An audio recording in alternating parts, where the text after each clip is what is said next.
তুষার ঝড় ও তীব্র শীতে বিপর্যস্ত নিউ ইয়র্ক সিটি। শুক্রবার মৌসুমে দ্বিতীয়বারের মতো শীতকালীন ঝড় ধেয়ে আসছে নিউ ইয়র্ক সিটিতে। শীতকালীন এই ঝড়ের প্রভাবে নিউ ইয়র্ক সিটিতে 3 থেকে 6 ইঞ্চি পর্যন্ত তুষারপাত হতে পারে বলেও আশঙ্কা করা হচ্ছে। 5টি বড় শহর নিউ ইয়র্ক সিটির বেশিরভাগ এলাকায় শুক্রবার রাত পর্যন্ত উইন্টার ওয়েদার অ্যাডভাইজারির আওতাধীন থাকবে। এদিকে গেল সপ্তাহে তীব্র শীতে যুক্তরাষ্ট্রে অন্তত 33 জনের মৃত্যু হয়েছে। বিদ্যুৎ বিচ্ছিন্ন হয়ে পড়েছেন বহু মানুষ। নতুন করে কয়েকটি স্টেটে ঝড়ের সতর্কতা দিয়েছে ওয়েদার ডিপার্টমেন্ট। তুষারপাতের কারণে বাতিল করা হয়েছে অন্তত 3,000 ফ্লাইট।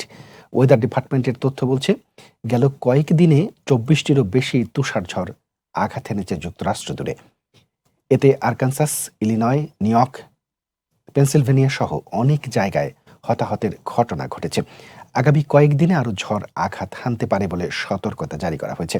ওয়েদার ডিপার্টমেন্টের তথ্য মতে দেশটির অনেক জায়গা ডিপ ফ্রিজে পরিণত হয়েছে। কোথাও কোথাও 30 ইঞ্চির বেশি তুষারের স্তূপ জমেছে।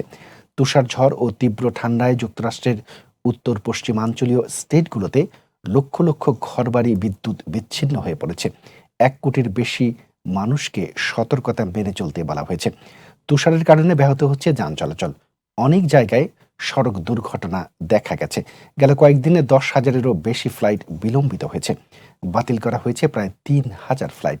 বৈরী আবহাওয়ার কারণে আগামী কয়েকদিন বিমান চলাচল আরও ব্যাহত হবে বলে জানিয়েছে কর্তৃপক্ষ।